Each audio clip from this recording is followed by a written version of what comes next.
My name is Sonja Skvarla, and I started an organization called the Social Ignition. I'll get into more of what that does later. But I wanted to talk first admit that I am a systems thinking novice. I took a class on it in graduate school. It was a really touching class. It was really good. And this is my first attempt at mapping the system, the criminal justice system. Wow. Yeah, good. I'm glad you're impressed. Essentially, it's a mess of variables. When I met Susan and Siraj the first time last November, December time, Libba introduced us at the Hub, and I got so excited when I heard that they had a conference full of systems thinkers. And to me, systems thinking, big picture, mapping, making the system visible. And so I got so excited, I sort of ran off my mouth a little bit like I'm doing now. And I asked them, I said, oh, then you must know someone who has mapped the system of criminal justice, right? From beginning to end, and you can introduce me, and then I don't have to do it. And Siraj sort of rolled back on his heels a little bit and put his hands in his pockets, and this little smile comes across his face like it does, and he said, no one has yet been so brave. So clearly I am not yet so brave. But what I can do, despite this mess of variables, is I can introduce you, oh, this is different, okay. I can introduce you to, this is different than we did before, so we'll just leave it here for a while. I'm going to introduce you to the system of criminal justice without maps and without any of that systems thinking vernacular that I'll stumble over anyway. So really there's three systems here. First, we'll break it down. There's like the pre-version. School to prison pipeline. Have you heard of this? No. Not heard of this. It's amazing. It's actually in the news. They talk about the school to prison pipeline. Some of the things they talk about are reading level. Some of the variables that they talk about are reading level, expulsion rates. And this is in addition to whatever demographics tend to be variables in any social system. School to prison pipeline. The second piece is also getting in the news a lot lately, and that's the incarceration piece. We sort of moved through a whole other system called the courts and the legal system. We're not going to get into that today because that could be a week-long conference on its own. But we have this middle piece of incarceration, and it's this big unknown, and it's super scary because most of us know very little about what happens there. There's concrete boxes and bars, and there's all sorts of imagery that comes up for us about incarceration. Some of the folks that I work with describe incarceration as a lifesaver. If I had not been there, if I had not gone there, I would not be where I am today.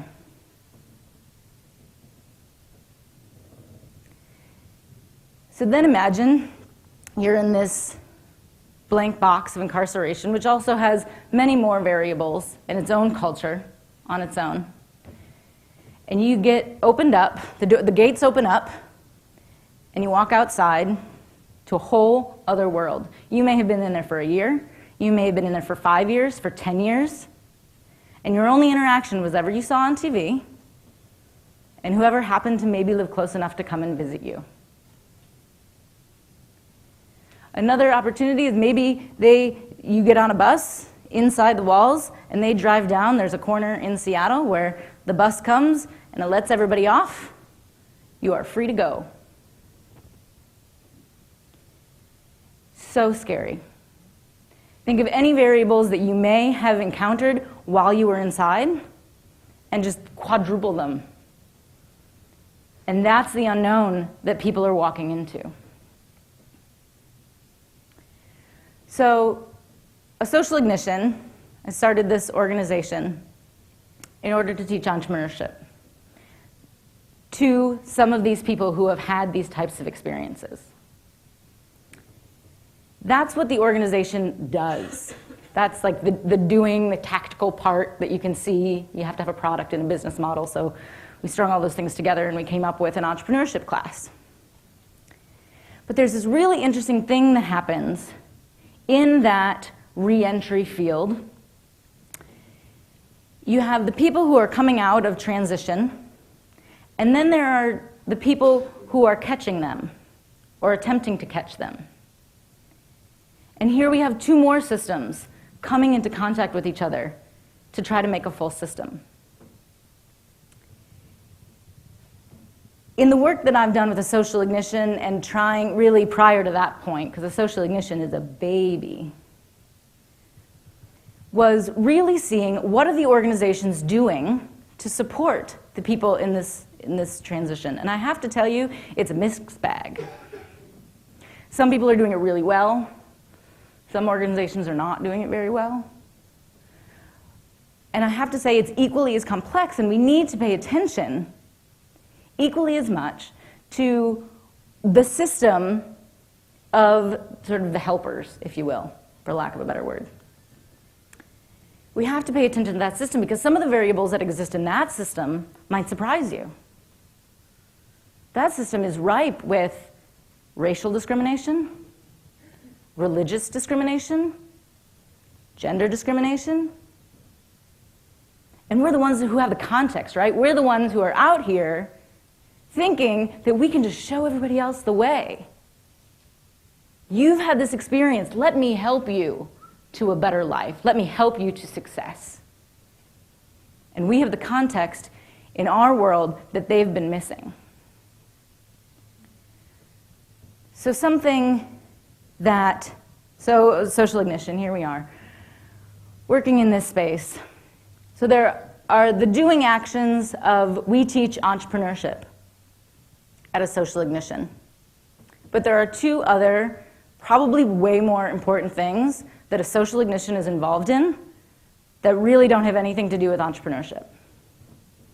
Okay? The first is linking. Linking the people that have had this experience, maybe our students, we'll call them, with mentors, again, for lack of a better word, this is just a label that we put on them, and allowing them to enrich each other's lives. Mentors go into class, and they're an example of professionalism and all those wonderful things that we want folks to have access to. But what's almost more important than that, not almost, it is more important than that, is that we open up those folks to a whole new world that they may not have otherwise had access to. An honesty of the place where these experiences that the students have come from. So that's the second thing we do. It's kind of cool. The third thing is to examine the ecosystem around us and be a part of it. A social ignitions exist, and we have an office, and that's good, I go there every day. But it's the system that we exist in and that we take part in that is ultimately going to make the change down the road. So each one of you have your systems, have the parts that you play in your own lives and in the lives of each other and the people you don't know. And you have to pay attention to that ecosystem. Looking around you, where am I sending my energy? Where am I taking my energy from? So social ignition pays a lot of attention to its ecosystem and how we can positively affect the ecosystem and even learn what positively affecting it looks like and means. Because today I don't know, and next week it's going to be different based on who I talk to. But all toward the greater good. So social ignition does three things. We teach entrepreneurship as a means of problem solving, social skills, critical life skills, to be able to do lots of things besides just start businesses. Same skills apply. We foster a communication between people so they can enrich each other's lives, and they come into that space, and then they can leave. So So the mentors go back and they leave and they go back into their businesses and their white-collar jobs, and they tell the people around them about their experiences. And hopefully, the next time they're presented with a job opening, their field who's qualified for that job opens dramatically because of the experience that they've had.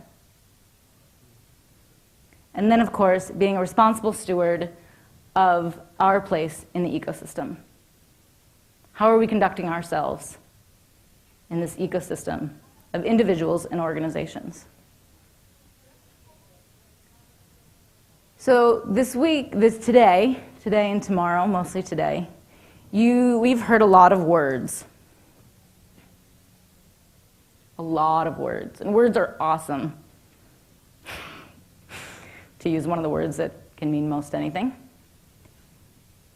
They're really, really limiting. All the jargon and vernacular, we've tried acronyms today, we've tried some labels today, and they're great, and they help us kind of get our heads around something for a minute. But then it's time to drop them and let it all go and do the work. And look at these smiling faces and connect with people and enrich their lives. So tonight and tomorrow, as you're getting out there and you stop talking about it and you actually do it in your neighborhood. You can go to Cincinnati, and I'm sure Victor and his crew would love it. You can come to Portland, and I'd love it. But you can do it at your grocery store. You can get on the bus and talk to the person next to you. All of these great and inspiring stories started with a connection. Victor's started in an operating room. Mine started around an interviewing table. Fairly uninspired, to be honest. But it started with a connection. So if each of you take a moment to connect with a neighbor that you don't know, he or she could lead you to a whole other world of enrichment that will fire you up to do the work that you're doing now and beyond in the world.